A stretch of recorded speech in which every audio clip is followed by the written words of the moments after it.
We're going to do something different today. We're going to talk about something I don't like. We're going to talk about hacks. I think hacks are the reason we don't have a lot of self-worth, self-love, self-care. And I think hacks are My apologies. This video is about a hack. I digress.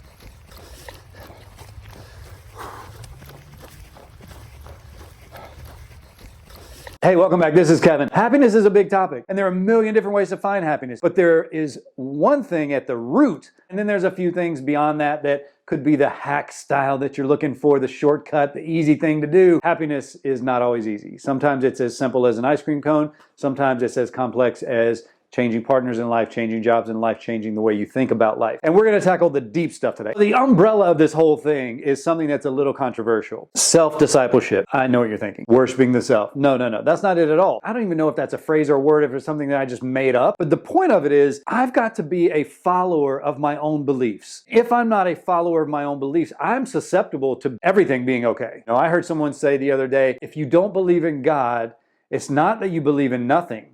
It's that you believe in anything. If you aren't anchored into your own beliefs, you're too open to anything being okay. How many times do we do that? And we let the marketers get in there, and the coaches get in, and the gurus get in, and we just let everybody get in there and do their thing. And that's why we feel so confused in our midlife, is that we're not firmly planted in our own beliefs. If you're not anchored into your own beliefs, it's impossible to know what you're looking for when it comes to happiness. Let me say that again. If you're not anchored into your own beliefs, it's impossible for you to know where to go to find happiness. First and foremost, you have to deepen the relationship with yourself. If you're in your midlife years and you're finding happiness is eluding you, there's a reason. You don't know yourself well enough, or you're not anchored into your beliefs, you're not standing up for your beliefs, or you're not saying, this is what I believe, this is what I want. You're not claiming that. And so the universe, God, source, whatever it is you believe, is not delivering that to you. So I told you I don't like hacks. So number one should not seem like a hack. It should seem like a lot of hard work. And it is. Self-discipleship is the umbrella for everything we're talking about today when it comes to happiness. If you're not a follower and learner of your own beliefs, you'll never find happiness. Okay, that's really the heavy lifting. That's the deep one. When I lived in New York City, I learned how to do one thing really well. I learned how to be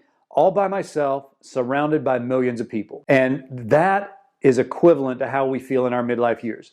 We feel like we're surrounded by people, our kids, our partners, our spouse, our friends, the parents on the soccer team, the parents in the theater club, the parents at dance, yet we've never felt more lonely in all our lives. Authentic connection is the cornerstone of finding happiness in your midlife years. And what I mean by authentic connection, it's really a genuine relationship that dives deeper than the surface. You know, hey, how's the weather where you are? That's not an authentic connection. Hey, how's your dad? I heard he was sick.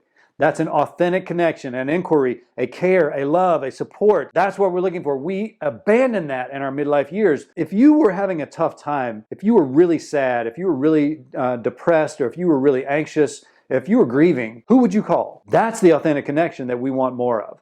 So the point of authentic connection is so that we don't have to walk through this life being around people but feeling lonely. You want to find those authentic connections, and those authentic connections come by having common beliefs. So you have to be a self-disciple before you can even create those authentic connections that we're talking about. All right, the third thing that really creates happiness in midlife is being aligned with your calling. And now I know what you're thinking, like, oh, I need to work in my purpose. I need to be passionate about my career. That's not what we're talking about. Being aligned with your calling is about service. How do you serve other people, despite what you do for money, despite your relationship status, your social media status, your economic status, despite all of that? How do you serve people in your community? That's what being aligned with your calling is. And we all know people that join the church because it would be good for business. So we have to transcend the idea that we're constantly looking for the sell. Even ourselves, I'm looking to sell you to like me, and we have to be in service. Everything you do in life, if you really want to find happiness, come at it from service. And in order to do that, you kind of have to be a disciple of your own beliefs. No one knows what you do when you're selling. They know what you do when you're serving. No one knows what you do when you're selling. They know what you do when you're serving. All right, number 4, we're going deep again. Commit to sacred practices. Sacred practices are things that really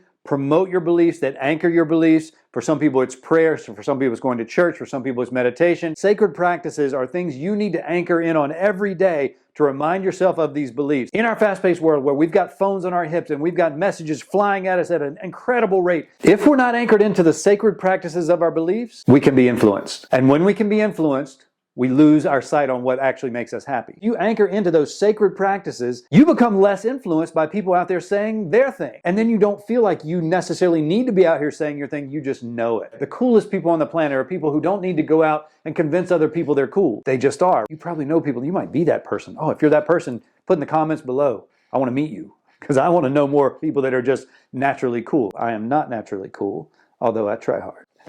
All right, and the last thing we're going to talk about is something that we do not like to talk about, and that's time. The reason we don't like to talk about time when it comes to happiness is because we want it now. I want it now. And what we have to really understand, especially in our midlife, is true happiness requires time. The ice cream cone might make us happy in that moment, but it could actually have a negative effect on our health if we have that a form of happiness too often. Happiness that lasts is not the ice cream cone. Happiness is more global. It transcends weeks, it transcends months and years, and it's something that you just start to feel, and we have to give ourselves time doing these things. Being a disciple of yourself, having true and deep, authentic connection, being aligned with your calling. Every day we have time committed to sacred practices with consistency. Over time, will develop happiness. It's not a hack at all. It's a belief system. And it starts with you being a disciple of your own belief. Most people don't find happiness because they're not sure what they believe. Most people go to church and don't know God. Most people go to a meditation retreat and don't know how to meditate. Most people watch videos like this and don't know what they're trying to get out of it. So they take whatever's delivered. If you read the title of this video and it said the 5